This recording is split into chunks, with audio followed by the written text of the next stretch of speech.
आज हम लोग नया चैप्टर स्टार्ट करेंगे। ये जो चैप्टर है इसको प्रोजेक्टाइल मोशन कहा जाता है। तो सबसे पहले हम लोग ये जानेंगे कि जो प्रोजेक्टाइल है वो क्या होता है। कहा जाता है कि कोई भी ऑब्जेक्ट जैसे बॉल हो गया, स्टोन हो गया, स्पेस में थ्रो किया जाता है तो उसको हम लोग प्रोजेक्टाइल कहते हैं। Anything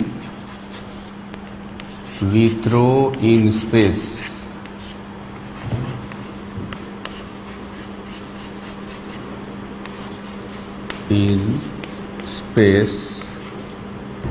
is called projectile.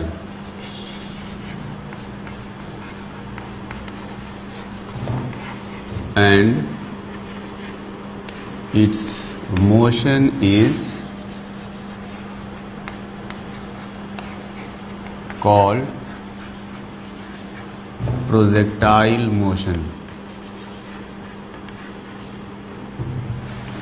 तो जैसे प्रोजेक्टाइल मोशन होता है तो उसमें एक्सेलरेशन जो है हम लोग कांस्टेंट मानते हैं और वो g के इक्वल माना जाता है।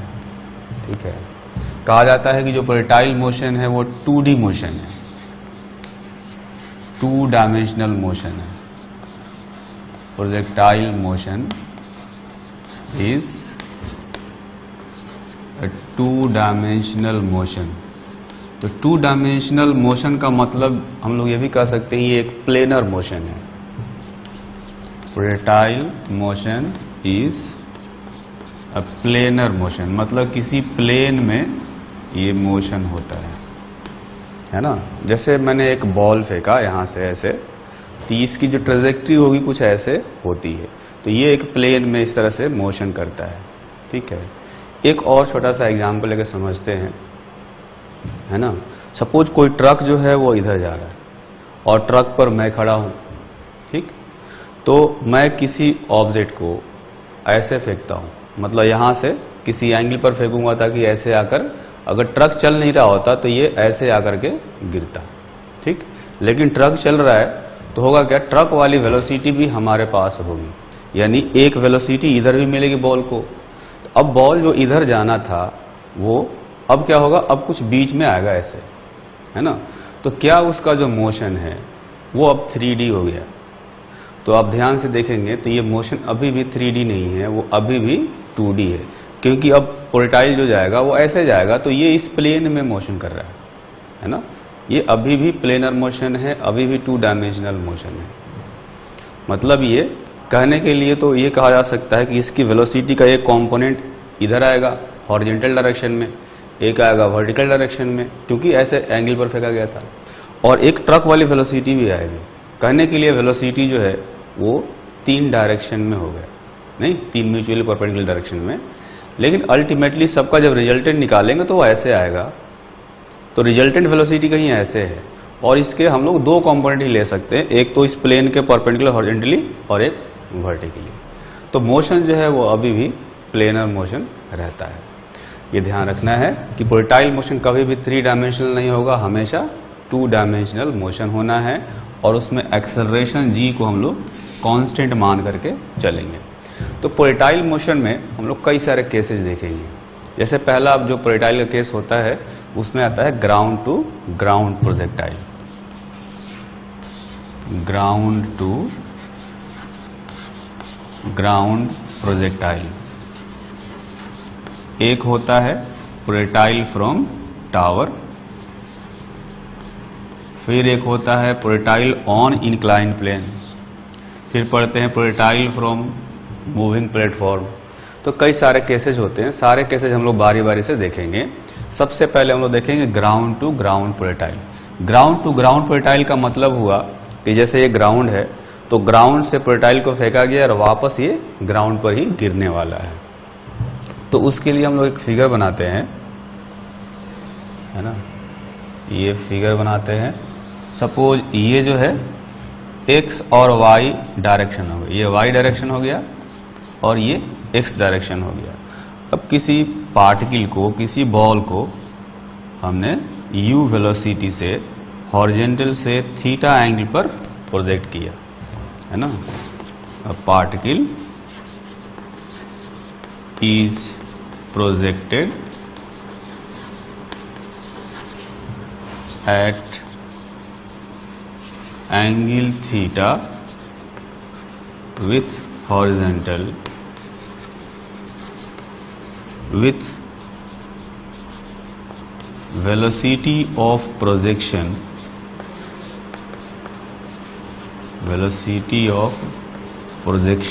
u।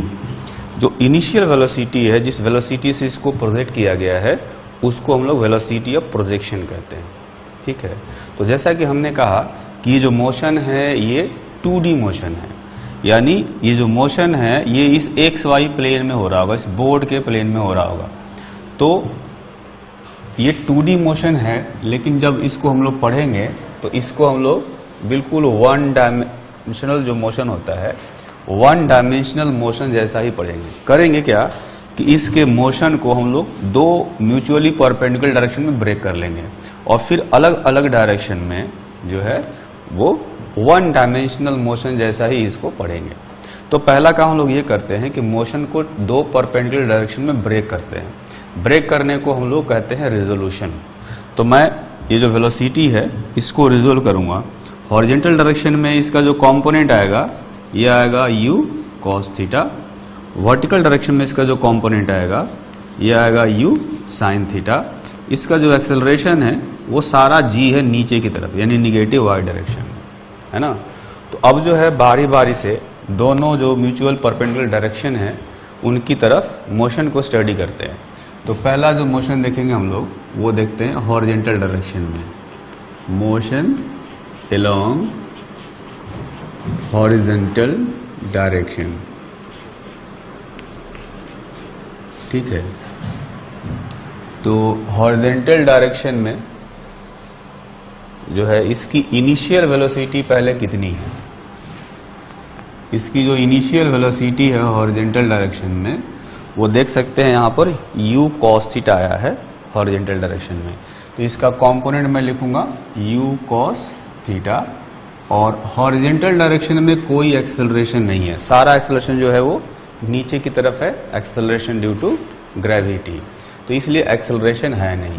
हम लोग क्या करेंगे, क्योंकि इनिशियल वेलोसिटी और एक्सेलरेशन अब पता चल गया है तो अब वेलोसिटी और पोजीशन इसका पता करते हैं। पहले निकालेंगे वेलोसिटी एट टाइम t। किसी टाइम t पर इसकी जो वेलोसिटी होगी, हॉरिजॉन्टल को जो है हमने x डायरेक्शन लिया है तो x डायरेक्शन में वेलोसिटी निकालेंगे। जो काइनेमेटिक्स का फॉर्मूला है v is equal to u plus a into t, इसको यूज करेंगे। अब इसमें हमने चूंकि x डायरेक्शन के बारे में स्पेशली पढ़ रहे हैं तो इसलिए मैंने x यहाँ पर लिखा है। ये x जो है वो x डायरेक्शन के कंपोनेंट को रिप्रेजेंट कर रहा है। ये x डायरेक्शन की वेलोसिटी है टाइम t पर, x डायरेक्शन वेलोसिटी जो है t इक्वल टू 0 पर, x डायरेक्शन में एक्सेलरेशन और ये है टाइम। तो जैसा कि यहाँ दिया गया है एक्सेलरेशन जो है ये 0 है ना। तो vx is equal to ux की वैल्यू है u cos थीटा। तो देख सकते हैं कि इस एक्सप्रेशन में कहीं भी टाइम फैक्टर नहीं है। अगर टाइम नहीं है इसका मतलब ये हुआ कि ये टर्म जो है कांस्टेंट रहना चाहिए, यानी हॉरिजॉन्टल डायरेक्शन में इसकी जो वेलोसिटी है वो कांस्टेंट रहेगी। इसके बाद हम लोग फाइंड करेंगे इसका पोजीशन या displacement, position at time t। तो ये वेलोसिटी हो गया। पोजीशन के लिए फॉर्मूला यूज करेंगे x is equal to ut plus half at square. यहाँ पर x जो है वो x डायरेक्शन को रिप्रेजेंट कर रहा है। चूंकि एक्सेलरेशन 0 है तो ये जो x की वैल्यू आएगी, ux की वैल्यू u cos थीटा रखेंगे तो ये हो जाएगा ut cos थीटा, है ना। तो ये देख सकते हैं कि टाइम के साथ में बढ़ रहा होगा, यानी कि कहने का मतलब ये है कि एक्सेलरेशन तो है नहीं, तो क्या होगा, ये सीधा जो है पार्टिकल इधर x डायरेक्शन में सीधा चलता रहेगा कांस्टेंट वेलोसिटी से। तो ये हो गया मोशन अलोंग हॉरिजॉन्टल डायरेक्शन। इसके बाद हम लोग देखेंगे मोशन अलोंग वर्टिकल डायरेक्शन, है ना। तो वर्टिकल डायरेक्शन में आप देखेंगे तो जो इनिशियल वेलोसिटी है पार्टिकल की वो आया है u sin थीटा, ये भी ऊपर की तरफ आया पॉजिटिव डायरेक्शन में। तो मैं इसको कह सकता हूं कि इसकी जो वेलोसिटी है ऊपर की तरफ ui, ये है u sin थीटा। ये जा करके वापस जो है ये कहीं वापस उसी पाथ पर आना चाहिए, क्योंकि एक्सेलरेशन तो यहां पर नीचे है। इसका जो एक्सेलरेशन है वो है माइनस जी के इक्वल। माइनस जी क्यों? क्योंकि y हमने ऊपर लिया है और g नीचे की तरफ है, तो एक्सेलरेशन को हम लोग माइनस जी ले सकते हैं। ठीक है, अब इसकी वेलोसिटी निकालेंगे। वेलोसिटी एट टाइम t, तो y डायरेक्शन में वेलोसिटी निकालेंगे तो इक्वेशन आएगा vy is equal to ui plus ay into t. तो vy is equal to ui जो है वो है u sin थीटा और ay की वैल्यू है माइनस जी। तो किसी टाइम t पर इसकी वेलोसिटी ये हो गई। आप देख सकते हैं कि यहाँ पर वेलोसिटी का जो एक्सप्रेशन है बीच में निगेटिव साइन है। निगेटिव साइन ये शो करता है कि ये वेलोसिटी कहीं ना कहीं जीरो होगा, है ना, और वहां से पार्टिकल मुड़ जाएगा। तो जैसा कि हम लोग जानते हैं किसी भी स्टोन को भी ऊपर फेंकते हैं तो एक जगह जाकर के उसकी वेलोसिटी जीरो हो जाती है हाईएस्ट पॉइंट पर, उसके बाद वापस नीचे आता है। तो ऐसा ही मोशन इसका भी कुछ होगा, ये वापस उसी पाथ पर आएगा, जिस पाथ पर जाएगा वापस उसी पाथ पर आएगा, है ना। अब जो है इसका अगर पोजीशन निकालना हो कितना हाइट पर होगा किसी टाइम t पर, तो वो भी निकाल सकते हैं। Position at time t y is equal to UIT plus half AY t square, है ना। तो यहां पर UY जो है u sin थीटा है और AY जो है वो माइनस जी है। तो इसको लिखा जा सकता है UT sin theta minus half GT square, है ना, ये हो गया। तो y डायरेक्शन में किसी टाइम t पर ये उसका पोजीशन बता सकते हैं, ये वेलोसिटी बता सकते हैं। x डायरेक्शन में ये पोजीशन होगा और ये वेलोसिटी होगा।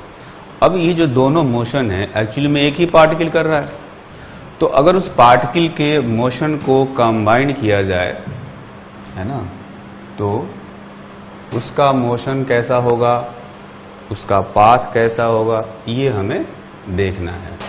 तो हम लोग क्या करेंगे, सबसे पहले जो है उसका ट्रेजेक्टरी इक्वेशन फाइंड करने की कोशिश करते हैं।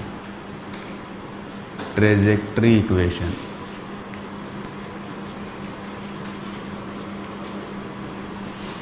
है ना। तो ट्रेजेक्टरी इक्वेशन का मतलब मैंने क्या बताया था, ट्रेजेक्टरी इक्वेशन का मतलब होता है कि पार्टिकल का जो पाथ होता है, भले ऐसे जा रहा हो, तो जो पाथ पर खूब सारे पॉइंट्स होते हैं, हर पॉइंट्स के एक्स वाई कोऑर्डिनेट्स होते हैं, तो एक्स वाई कोऑर्डिनेट्स के बीच में जो रिलेशन होता है वही ट्रेजेक्टरी इक्वेशन रिप्रेजेंट करता है। कहते हैं it relates the x and y coordinates of points on path or trajectory। ठीक है, तो x कोऑर्डिनेट जो होगा ऐसे देख सकते हैं, सपोज ये हो गया y और ये हो गया x, है ना। तो थोड़ा सा मैं ट्रेजेक्टरी पहले ड्रॉ करने की कोशिश करता हूं। जैसे इसमें हमें क्या बताया गया कि इसकी वेलोसिटी हमेशा कांस्टेंट रहेगी हॉरिजॉन्टल डायरेक्शन में, क्योंकि एक्सेलरेशन है नहीं, यानी ये हॉरिजॉन्टल चलता रहेगा। ये मोशन क्या कह रहा है कि ये ऊपर जाएगा, थोड़े से इंस्टेंट के लिए रुकेगा, फिर वापस उसी पाथ पर आ जाएगा। लेकिन एक्चुअली में ये दोनों मोशन जो है वो एक ही पार्टिकल कर रहा है। तो अगर ये मोशन और ये मोशन दोनों को सुपरपोज कराया जाए, दोनों को मिला दिया जाए, तो पाथ कैसा होगा देखेंगे। इसके हिसाब से इधर जाना है और इसके हिसाब से पहले ऊपर जाना है, तो इसका जो पाथ है कुछ ऐसा आना चाहिए, मतलब इधर भी जा रहा है ऊपर भी जा रहा है। अब हाईएस्ट पॉइंट आ गया तो उसके बाद क्या होगा, ये नीचे जा रहा होगा और ये कह रहा है कि अभी उधर ही जाना है, तो इसके बाद जो है ये ऐसे आ जाएगा कहीं, मतलब नीचे भी जा रहा है और इधर भी जा रहा है, इधर कंटिन्यूअसली जा रहा है लेकिन कभी ऊपर गया फिर वापस नीचे आ गया। तो पाथ जो है वो कुछ ऐसा होना चाहिए, लेकिन इसका इक्वेशन हमें नहीं पता। क्या पता सेमी सर्किल है, क्या पता कि पैराबोला है, हमें नहीं पता।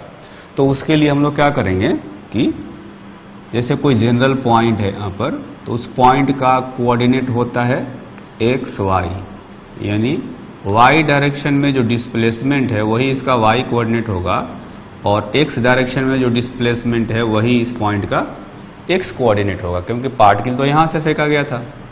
तो इनके बीच में हमें रिलेशन निकालना है। एक्स जो है, एक्स की वैल्यू हमने यहां पर फाइंड करी है पहले से, यह आया है यूटी कॉस थीटा, और जो वाई है, वाई की वैल्यू यहां से आया है UT sign theta minus half G T square. ठीक है, हम लोग करेंगे क्या कि यहां से हम लोगों को t को इलिमिनेट करना है। जैसे ही t को इलिमिनेट करेंगे तो x और y में रिलेशन आ जाएगा, है ना। हमें x और y में रिलेशन निकालना है। जो ट्रेजेक्टरी इक्वेशन होता है वो x और y में रिलेशन निकालता है। तो क्या करेंगे, पहले यहां से हम लोग t की वैल्यू निकालते हैं। यहां से t निकालेंगे तो यह आएगा x divided by u cos theta, और ये t की वैल्यू इसमें डाल देते हैं तो अपना ट्रेजेक्टरी इक्वेशन निकल जाएगा। तो y is equal to u, t के जगह पर मैं ये रखूंगा x by u sine theta, है ना। u कॉस थीटा है, यहां कॉस थीटा आया है, into sine theta minus half g, या डायरेक्ट इसको लिखते हैं g बाई 2, और t की वैल्यू यहां पर रखेंगे x by u cos theta का होल स्क्वायर। ठीक है, तो यहां से आएगा y इज इक्वल टू, देखेंगे u और u कैंसिल हो गया तो ये हो जाएगा x tan theta, sine theta by cos theta, tan theta हो गया, minus g by 2 x square divided by u square cos square theta. तो ये जो है ये ट्रेजेक्टरी इक्वेशन है ना।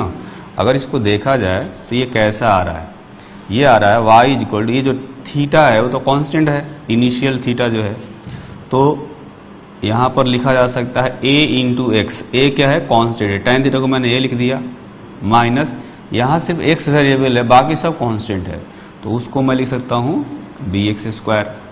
अब अगर आप याद करें तो मैथमेटिकल टूल्स में बताया था कि ये जो इक्वेशन है ये इक्वेशन होता है पैराबोला ओपनिंग डाउनवर्ड्स का, पैराबोला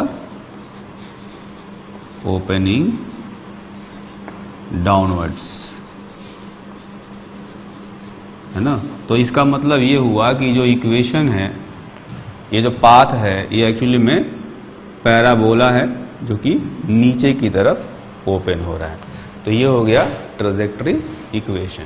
ठीक, उसके बाद इसी इक्वेशन को मैं थोड़ा सा रीअरेंज करना चाहूंगा कि ये जो इक्वेशन है इसमें से x tan थीटा जो है वो मैं कॉमन ले लेता हूं। ठीक है, x tan थीटा कॉमन ले लूंगा तो क्या बचेगा, यहां बचेगा 1 minus x square divided by 2, यहां पर u स्क्वायर है तो ये आएगा u स्क्वायर, एक तो पहले से कॉस स्क्वायर थीटा है। ठीक है, और यहां पर हम लोग क्या करेंगे, tan थीटा से मल्टीप्लाई करेंगे, क्योंकि tan थीटा जो है वो इस टर्म में था नहीं है। ठीक, और यहां पर नीचे ला देंगे g। ठीक, तो इसको अब सिंप्लीफाई करके देख सकते हैं, ये आएगा x tan theta 1 minus x square, इसमें कॉस स्क्वायर थीटा, यहाँ पर 2 कॉस थीटा है, इसमें एक साइन बाई कॉस आएगा, तो एक कॉस और एक कॉस यहाँ से कैंसिल कर देंगे, तो ये हो जाएगा 2u square cos theta into sine theta divided by g, ऐसा आएगा। तो x tan theta 1 minus x square divided by u square 2 sine theta into cos theta जो होता है, एक ट्रिग्नोमेट्री का आइडेंटिटी है, साइन 2 थीटा के इक्वल होता है। ये हमने मैथमेटिकल टूल्स में फॉर्मूला पढ़ा था, ठीक है। तो ये हो गया x tan theta 1 minus x square divided by r। ये जो क्वांटिटी है इसको मैं r कह रहा हूं, where r is equal to u square sine 2 theta by g. इसको कहा जाता है रेंज ऑफ प्रोजेक्टाइल। रेंज का मतलब हुआ कि टोटल हॉरिजॉन्टल डायरेक्शन में उसका डिस्प्लेसमेंट कितना हुआ। जितनी देर तक ये हवा में था उतनी देर तक हॉरिजॉन्टल डायरेक्शन में उसका डिस्प्लेसमेंट कितना हुआ। ये अभी हम लोग आगे डिराइव करेंगे फिर से, है ना। अभी तो सिर्फ ये करें कि इसको हमने r मान लिया है और ये रेंज के इक्वल आएगा, ये आगे हम जाकर के प्रूफ करेंगे। तो ये जो फॉर्मूला फाइनली आया x tan थीटा माइनस, यहाँ पर हमने चूंकि एक x कॉमन ले लिया है तो यहाँ पर एक ही x बचेगा, है ना, ये ध्यान रखना है। तो ये हो जाएगा x tan theta 1 minus x by r. तो ये भी एक जो है प्रोजेक्टाइल का ट्रेजेक्टरी इक्वेशन है, और ये जो इक्वेशन है इस पर भी डायरेक्ट क्वेश्चंस आते हैं, इसीलिए मैंने इसको ड्राइव किया।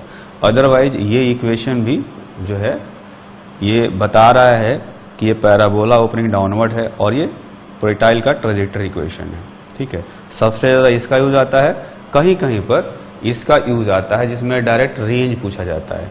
तो रेंज पूछा गया हो तो इस फॉर्म में इक्वेशन को लाएंगे और इसमें से डायरेक्ट जो है रेंज की वैल्यू हम लोग निकाल सकते हैं।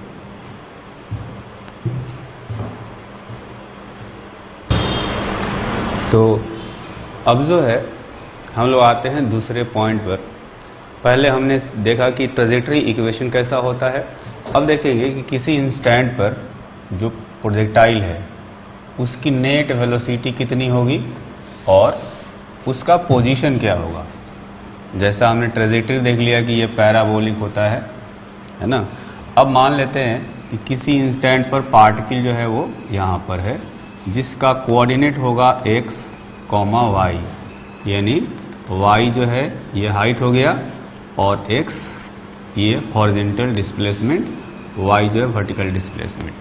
तो जैसा कि हम लोग जानते हैं जो इंस्टेंटेनियस वेलोसिटी होता है वो बिल्कुल पाथ के टेंजेंट के लॉन्ग होता है, यानी इसकी जो नेट इंस्टेंटेनियस वेलोसिटी होगी वो होगी पाथ के टेंजेंट के लॉन्ग। एक्स डायरेक्शन में वेलोसिटी का कंपोनेंट vx इधर होगा और y डायरेक्शन में वेलोसिटी का कंपोनेंट vy इधर होगा। उस इंस्टेंट पर हॉरिजॉन्टल से किसी एंगल अल्फा पर ये चल रहा होगा, शुरू में थीटा पर इसको प्रोजेक्ट किया गया था, ठीक है। तो इसकी जो नेट वेलोसिटी अगर हमें निकालनी हो तो हमें क्या करना चाहिए, ये फाइंड करना चाहिए vx i cap plus vy j cap.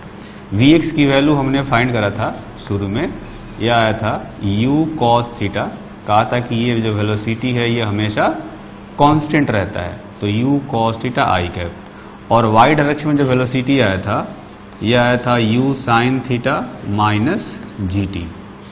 ये टाइम के साथ में वेरी करता है ना, धीरे धीरे घटता जाता है, ऊपर जाकर रुकता, फिर वापस नीचे आने लगता है तो वेलोसिटी फिर से बढ़ने लगती है। तो ये हो गया नेट वेलोसिटी वेक्टर फॉर्म में। तो किसी भी टाइम t पर अगर टाइम t दिया हो, u थीटा तो दिया ही रहता है शुरू में कि कितने एंगल पर फेंका गया था, कितनी स्पीड से फेंका गया था। टाइम t दिया गया हो तो उसकी स्पीड निकाल सकते हैं, मैग्नीट्यूड निकाल सकते हैं यहाँ से, है ना। उसके बाद मतलब इसका अगर मैग्नीट्यूड निकालना हो तो हमें क्या करना चाहिए, vx square plus vy square का रूट। उसके बाद ये जो एंगल है tan अल्फा, ये वाला एंगल भी हम लोग निकाल सकते हैं। एक्चुअली में जो नेट वेलोसिटी है वो vx और vy इन दोनों का रिजल्टेंट है ना। मैं यहाँ पर एक वेक्टर ट्रायंगल बना देता हूँ। जैसे ये तो हो गया v नेट, ये हो गया vx और ये हो गया vy। देखेंगे vx और vy को हमने हेड और टेल मिला, यानी vx vy को ऐड करने से ये नेट वेलोसिटी जो है मिलेगा। ये एंगल अल्फा है।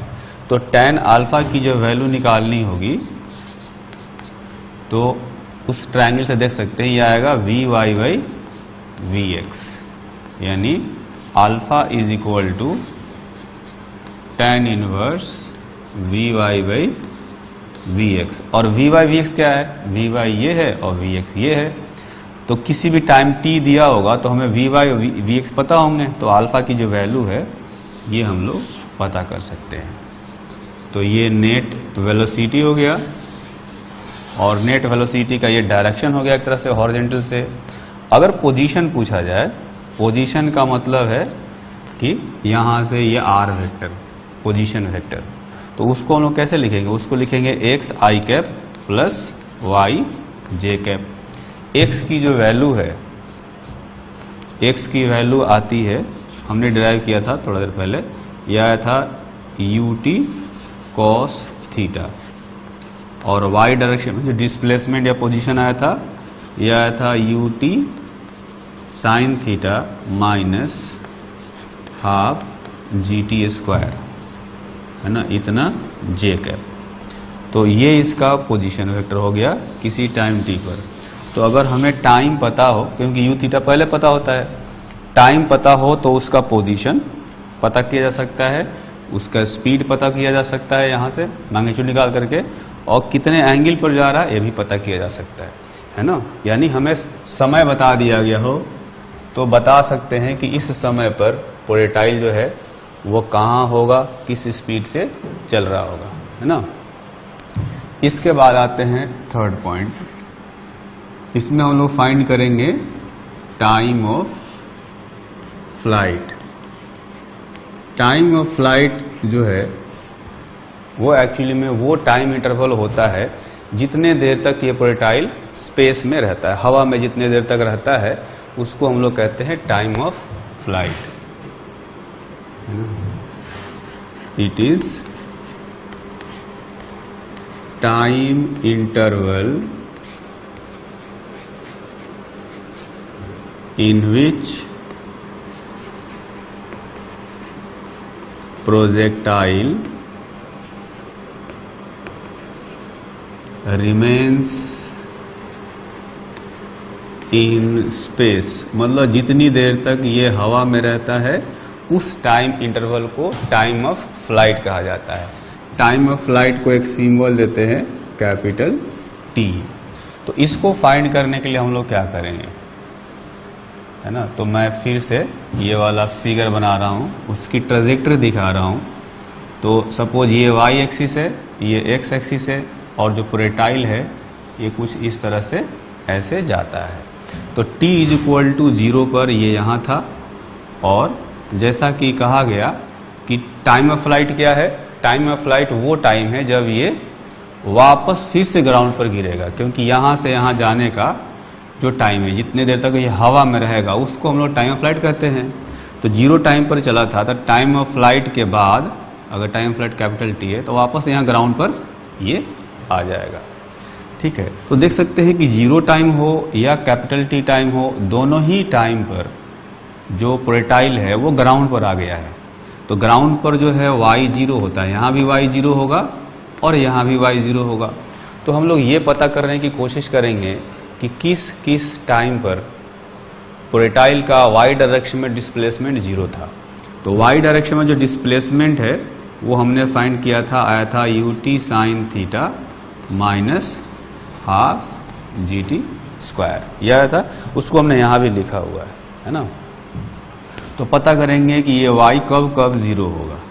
चूंकि ये क्वाड्रेटिक इक्वेशन है तो यहाँ से टाइम के 2 रूट आएंगे, t मैंने कॉमन ले लिया, तो यह आएगा u sine theta minus g/2 into t is equal to 0। तो यहां से दो रूट आएंगे, एक तो इसको 0 करने से हो जाएगा यानी t1 0 हो गया, और दूसरा आएगा जब इसको 0 करेंगे, तो इसको 0 करने से t की जो वैल्यू आएगी वो आएगी 2u sign theta divided by g, है ना। तो टाइम ऑफ फ्लाइट क्या होगा इसमें से, जैसे कि अगर 10 बजे यहां से चला 11 बजे यहां पहुंच गया, तो 11 बजे और 10 बजे का जो टाइम इंटरवल है बीच में 1 घंटे का, वो टाइम ऑफ फ्लाइट कहलाएगा। तो ये जो है t1 टाइम यहाँ का, t2 टाइम यहाँ का, दोनों का जो डिफरेंस है वो टाइम ऑफ फ्लाइट के इक्वल होना चाहिए। तो टाइम ऑफ फ्लाइट जो है, time of flight t is equal to t2 minus t1, t1 तो 0 है, तो ये हो जाएगा 2u sign theta divided by g, है ना। इसको एक और तरीके से लिखा जा सकता है, 2u साइन थीटा जो है वो एक्चुअली में y डायरेक्शन में इनिशियल वेलोसिटी है, और g क्या है, y डायरेक्शन में जो एक्सेलरेशन होता है उसका मैग्नीट्यूड है ना। तो ये वाला फॉर्मूला भी याद रखना है, ये आगे हम लोग यूज करेंगे।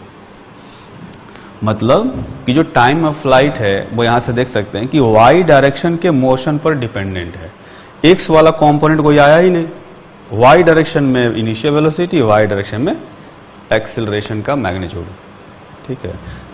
मैं यहां से मॉड हटा देता हूं थोड़ा देखने में क्योंकि अजीब सा लग रहा है। जस्ट क्या करेंगे, ध्यान रखना है कि ये y जो है वो g के बराबर होता है, मतलब कि परपेंडिकुलर डायरेक्शन में जिस ग्राउंड पर फेंका गया उसका परपेंडिकुलर डायरेक्शन y डायरेक्शन होता है, तो उस y डायरेक्शन का ये एक्सेलरेशन है, उस y डायरेक्शन की इनिशियल वेलोसिटी है। ऐसे इसको हम लोग याद रखेंगे। तो ये हो गया टाइम ऑफ फ्लाइट। इसके बाद जो नेक्स्ट क्वांटिटी हम लोग फाइंड करने वाले हैं उसको कहा जाता है मैक्सिमम हाइट। मैक्सिमम हाइट का मतलब हुआ कि ग्राउंड से ज्यादा कितनी हाइट पर ये जाएगा, इसको सिंबल दिया जाता है कैपिटल H, है ना। तो मतलब ये हुआ कि ग्राउंड से जो y है, y डायरेक्शन में डिस्प्लेसमेंट है, उसकी मैक्सिमम वैल्यू निकालनी है। हमें यहां पर निकालना है मैक्सिमम वैल्यू ऑफ y, ये हमें निकालना है। मैं एक फिगर बना देता हूं, फिगर से थोड़ा ज़्यादा अच्छा समझ में आएगा। जैसे ये y एक्सिस है ना, और ये x एक्सिस है। अगर प्रोजेक्टाइल ऐसे गया है तो y डायरेक्शन में जो सबसे हाईएस्ट पॉइंट पर जाएगा प्रोजेक्टाइल, तो वो ये है। तो ये जो ग्राउंड से मैक्सिमम हाइट जो है वो ये हो जाएगा। ये h की वैल्यू हमें पता करना है, ठीक। तो अपने पास इक्वेशन दिया गया है, y का इक्वेशन हमने डिराइव किया था अभी, ut sign theta minus half gt square. तो देख सकते हैं कि यहाँ पर जो y है ये टाइम का फंक्शन है, यानी कि टाइम डिपेंडेंट है। तो जैसा कि हमने मैक्सिमम मिनिमम पढ़ा था मैथमेटिकल टूल्स में, तो जब भी वहाँ पर मैक्सिमम मिनिमम निकालना होता था तो फंक्शन को डिफरेंशिएट करते थे, फिर उसको 0 करते थे। तो वैसा ही काम यहाँ भी करेंगे हम लोग, वही मैक्सिमम मिनिमा का कॉन्सेप्ट लगाते हैं। For maximum y dy by dt should be equal to 0, है ना। तो dy बाई dt यहां से कितना आएगा, इसको डिफरेंशिएट करते हैं, यह आएगा u साइन थीटा तो कांस्टेंट है ना, t का 1 हो जाएगा, माइनस g/2 कांस्टेंट है, और t स्क्वायर का 2t हो जाएगा। इसको हमें कर देना है 0। ये 2 और ये 2 कैंसिल, तो यहां से t की जो वैल्यू आएगी वो आ जाएगा u sine theta by g, ठीक है। तो यहां से t का एक ही वैल्यू आ रहा है। आपको याद होगा जब मैक्सिमम मिनिमम हम लोग पढ़ रहे थे तो मैंने कहा था कि अगर x की एक ही वैल्यू आए तो हमें डबल डिफरेंशिएशन करने की जरूरत नहीं है। इसका मतलब ये होगा कि जो वैल्यू पूछा गया है, मैक्सिमम पूछा गया है तो मैक्सिमम वाला आया होगा, मिनिमम पूछा गया है तो मिनिमम वाला आया होगा। है ना। तो इसमें चूंकि मैक्सिमम ही निकालना है तो ये मैक्सिमम के कॉरेस्पॉन्डिंग ही आया होगा। तो मैं ये कह सकता हूं कि इस टाइम पर पार्टिकल जो है वो मैक्सिमम हाइट पर पहुंचा होगा। तो ये जो है इसको मैं लिख सकता हूं t/2, जो टाइम ऑफ फ्लाइट का जो फॉर्मूला आया था जस्ट उसका आधा है। टाइम ऑफ फ्लाइट क्या आया था, 2u sin θ/g, और ये जो टाइम आया है वो आया है u sin θ/g। यानी जर्नी का, ये टोटल जर्नी का आधा टाइम चलेगा तो वो मैक्सिमम हाइट पर पहुंचा होगा, है ना। तो कह सकते हैं so y will be maximum at t = t/2, और t/2 की वैल्यू इतनी है। तो अब अगर हमें y मैक्सिमम निकालना हो तो क्या करना चाहिए, y मैक्सिमम निकालना हो तो y का जो इक्वेशन है उसमें इस t की वैल्यू वापस डाल देंगे। तो मैं यहां पर डाल के देखता हूं, u t के जगह पर ये t/2 कह सकते हैं, या ये वाली वैल्यू जो है मैं डायरेक्ट ये वाली वैल्यू डाल रहा हूं वहां पर। तो ये आएगा u sin θ/g into u t sin θ minus half g, फिर से t² है, t की वैल्यू फिर से ये डालेंगे तो u sin θ/g का होल स्क्वायर, ये हो गया। अब इसको आप सिंप्लीफाई करेंगे तो ये आ जाएगा y मैक्सिमम, इसी को मैक्सिमम हाइट कहते हैं, यह आ जाएगा u² sin² θ divided by 2g, ये आ गया। इसको आप देख सकते हैं ये क्या आया, u sin θ का होल स्क्वायर है, और u sin θ को हम लोग क्या बोलते हैं, ui कहते हैं, यानी कि वर्टिकल डायरेक्शन में इनिशियल वेलोसिटी। तो मैं इसको लिख सकता हूं ui का स्क्वायर और 2 इंटू g क्या है, y डायरेक्शन में एक्सेलरेशन है। जैसे यहाँ g को मैंने ay से रिप्लेस किया था, यहाँ भी जो है ay से रिप्लेस कर सकता हूँ। तो यहाँ पर जो अपने पास फॉर्मूला आया है इसमें आप देखेंगे कि जो मैक्सिमम हाइट है वो भी एक्चुअली में y डायरेक्शन के मोशन पर ही डिपेंडेंट है। यहाँ ऊपर भी y है, y डायरेक्शन में इनिशियल वेलोसिटी, और ये है y डायरेक्शन में एक्सेलरेशन। तो मैक्सिमम हाइट हो या टाइम ऑफ फ्लाइट हो, दोनों ही वर्टिकल मोशन पर डिपेंड करते हैं, ठीक है, ये ध्यान रखना है। और ये फॉर्मूला जो है इसको याद रखना है। इसमें एक खास बात हमें और ध्यान रखना है कि ये हमने क्या किया कि y मैक्सिमम करने के लिए dy/dt 0 किया। आप ध्यान देंगे कि dy/dt क्या होगा, y डायरेक्शन में वेलोसिटी बताएगा, vy = 0। यानी जब y मैक्सिमम होगा वहां पर ऊपर वाली वेलोसिटी, वर्टिकल डायरेक्शन में वेलोसिटी 0 होगी, होना भी चाहिए। अगर किसी स्टोन को फेंका जाता है तो जहां पर मैक्सिमम हाइट होगा वहां पर उसकी वेलोसिटी 0 होना जरूरी है। अगर 0 नहीं होगा तो और ऊपर जाएगा, है ना। तो इसलिए कह सकते हैं कि मैक्सिमम हाइट जो है यहाँ पर ऊपर वाली जो वेलोसिटी है ये 0 होगा। हॉरिजॉन्टल डायरेक्शन में तो वेलोसिटी कांस्टेंट रहता है, तो ये वाली वेलोसिटी u cos θ जो है वो हमेशा बना रहेगा। ये भी याद रखना है, कई क्वेश्चन करने में यूज में आता है कि हाईएस्ट पॉइंट पर जो वेलोसिटी होती है हॉरिजॉन्टल डायरेक्शन में होती है बस, और उसकी वैल्यू u cos θ होती है, वर्टिकल डायरेक्शन में होती ही नहीं है, ठीक है।